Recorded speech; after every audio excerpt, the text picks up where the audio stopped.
খাবারের ব্যাপারে যে আয়াত পড়ছিলাম, তুসকা মিন আইনিন আনিয়া লাইসা লাহুম তুআমুন ইল্লা মিন দারি, এই দারি খাবারটা জাহান্নামীদের খাবার। খাবারটার নাম কি বলছি? জোরে বলেন সবাই একটু যুবক। দারি, এই দারি খাবারটা জাহান্নামীদের। এই দারির বৈশিষ্ট্য কি? লা ইসমিনু ওয়ালা ইগুনি মিন জু, একবার ভক্ষণ করার কারণে জাহান্নামীদের শরীর পরিপুষ্ট হবে না এবং তাদের ক্ষুধাও নিবারণ হবে না। আরেকবার বলি, আই রিপিট, এই দারি খাবার খাওয়ার কারণে জাহান্নামীদের ক্ষুধা মিটবে না এবং শরীরের কোনো উপকারও হবে না।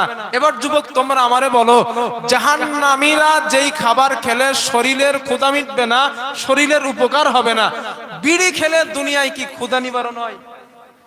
জোরে বলেন না। বিড়ি খেলে শরীরের কি কোনো উপকার হয়?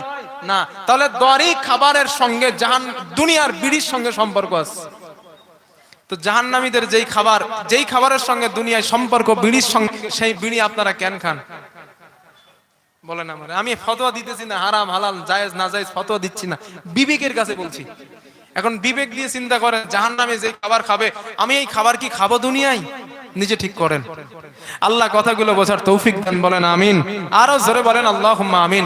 প্রিয় যুবক, জাহান্নামের আযাব তো বলা শেষ করা সম্ভব না, তবে জাহান্নামের থেকে মুক্তির দুইটা রাস্তা বলে যায় আজ, এটা মন দিয়ে শোনেন। আচ্ছা থাক ভাইয়া, দাঁড়ায় থাক। জাহান্নামীদের মধ্যে জাহান্নামে যাবার, এইটা একটু শোনে, আমার সর্বশেষ আলোচনা। জাহান্নামে যাবার দুইটা রাস্তা বলে দেই, আমি বলি নাই, রাসূল সাল্লাল্লাহু আলাইহি ওয়াসাল্লাম সহজ দুইটা রাস্তা বলছেন। আল্লাহর নবী বলেন, ক্বালা রাসূলুল্লাহ সাল্লাল্লাহু আলাইহি ওয়াসাল্লাম, রাসূলুল্লাহ সাল্লাল্লাহু আলাইহি ওয়াসাল্লামের বর্ণনা, আল্লাহর নবী বলেন, ইয়া আইয়ুহান নাস সুবকু ফাইল্লাম তাসতিউ ফাতাবাকু। আল্লাহর নবী বলেন, আমার উম্মত, ও আমার উম্মত, যদি জাহান্নামের আগুনকে তোমরা লিভাতে চাও, দুনিয়ার জমিনে তোমরা দুইটা কাজ করবা। কটা বলেন সবাই? দুটো। নবীজি বলেন, দুটো কাজ তোমরা করবা। এই দুটো কাজ যদি করতে পারো, আমার আল্লাহ জাহান্নামের আগুনকে তোমার জন্য হারাম করে দিবেন। জোরে জোরে বলেন সুবহানাল্লাহ। আল্লাহর রাসূল বলেন, এক নাম্বার সম্ভব যদি হয়, ইসলামের জন্য, কোরআনের জন্য, তাওহীদের জন্য, রবের জন্য জমিনে রক্ত ঢেলে দাও। আমার আল্লাহর ওই শহীদ বান্দার রক্তের ফোঁটার বিনিময় জাহান্নামের আগুন আল্লাহ লিভায়া দিবেন। জোরে জোরে বলেন সুবহানাল্লাহ। নারায়ে তাকবীর। দ্বীনের জন্য, ইসলামের জন্য, তাওহীদের জন্য যুবক জীবনের রক্ত ঢেলে দাও।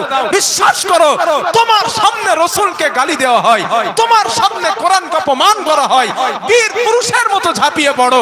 যদি তুমি সেই ঝাঁপিয়ে যাওয়া ব্যক্তি হয়ে তুমি হত্যা হয়ে যাও, তুমি মারা যাও, আল্লাহর কসম, তুমি মরতে দেরি, আল্লাহর জান্নাত পেতে তোমার জন্য দেরি নয়।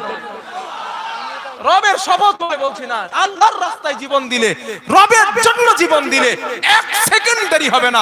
কারণ হুজুর বলেছেন, জিহাদের ময়দান এটা তরবারি, তরবারির একদিকে আল্লাহর জান্নাত, অপর দিকে জিহাদের ময়দান। জিহাদের ময়দানে মরবা, ডাইরেক্ট আল্লাহর জান্নাতে চলে যাবা, কোনো দেরি নয়।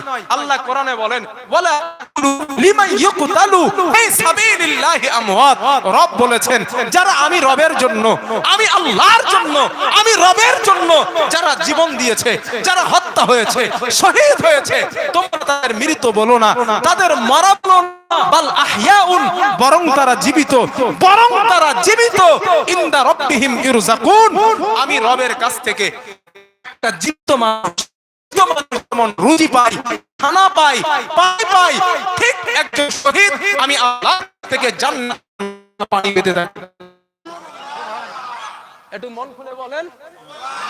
হ্যাঁ, আল্লাহ বলছেন, কোরআনে বলছেন, যারা শহীদ হয় ওরা মরে যায় না। পৃথিবীর মানুষ দেখে মরে গেছে ওরা, কিন্তু রব বলে না, ওয়ালা তাকুল লিমা ইয়ুকতালু ফি সাবিলিল্লাহ, আমি আল্লাহর জন্য যারা জীবন দিছে ওরা মরে না, বাল আহইয়াউন, ওরা আমি আল্লাহর কাছে জিন্দা থাকে, ওরা মরে যায় না। হাবিব বলেন, রাসূল সাল্লাল্লাহু আলাইহি ওয়াসাল্লাম বলেন, বান্দা যখন অন্যায়ের জন্য